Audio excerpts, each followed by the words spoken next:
room and touch both sides. "You look nice, Mia," she says approvingly. "That extra weight suits you." "Did you want some scotch with your vinegar?" I mutter under my breath as I walk in. "Or were you waiting till after breakfast?" "Given the circumstances, dear, I call this medicinal, wouldn't you?" The woman has ears like a bat. Without missing a beat, I pour Ruth a double measure from the wet bar, a vulgar American habit of which she deeply disapproves, and hands it to her without the benefit of ice, a far more heinous British habit if you ask me. Kit glances at his watch, then at his mother, but wisely says nothing. Ruth can drink all of us under the table and is a borderline alcoholic, but she does it with such unapologetic determination, you can't help but admire her. The first few muffled bars of "Hail to the Chief" ring out from my purse. I scrabble for my phone and dart back into the hallway, holding up one finger to pacify Kit. "I'll be quick, I promise." "You still going through with it?" Lois demands in my ear. Don't try and talk me down. This is a heady, romantic gesture. Abandoning your job and running off to England for some guy was a heady, romantic gesture. This is just patriotic suicide. "I'm doing it for love," I protest. "For my man. And as a mark of gratitude to the generous country that's taken me to its heart." "And will now give you cheaper taxes," Lois points out. "Well, yes, that too." "You're doing the right thing," she says unexpectedly. Am I? "Your life is with Kit. Lock, stock, and barrel. You don't need me to tell you that." There's a sudden lump in my throat. I've known Lois for more than 15 years, since I first started as a lowly intern at CNN's HQ in Atlanta. 9 years my senior, a native New Yorker who's been there, done that, and bought every t-shirt.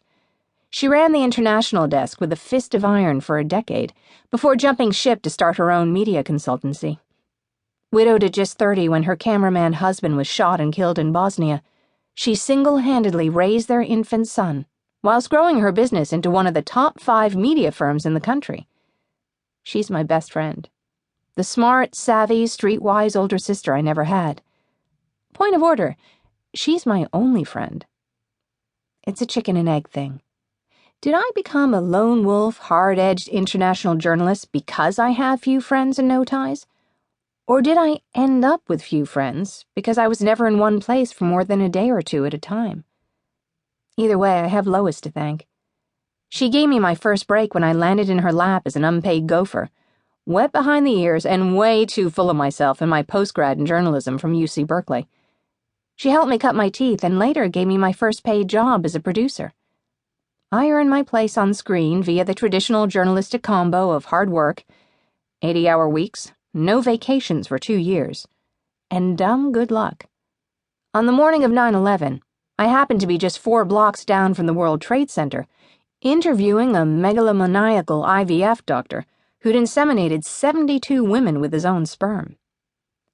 I worked my way up from house fires and deer trapped on icy lakes, to embassy bombings and Afghanistan.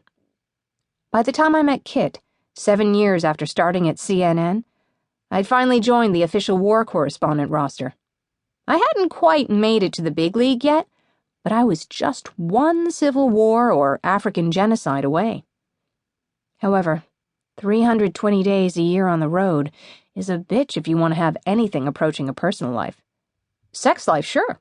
There's nothing like a war zone to ratchet up the libido. Bombs as aphrodisiacs. It's a recognized condition.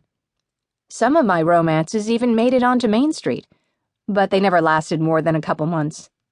What man wants to play second fiddle to an unpredictable, insatiable, all-consuming job? The only guys who got it were those in the business themselves, and 2 high-powered, high-maintenance egos under one roof isn't exactly a recipe for domesticity. When Kit and I met at a wedding in Scotland 9 years ago, he was bartending. I was the reluctant family rep for the nuptials of a second cousin. I was just looking to get laid. We had a great hookup on the 9th hole of the hotel golf course, and the sex was so good I couldn't resist repeating it, in bed and out of it, numerous times over the remaining 4 days of my visit.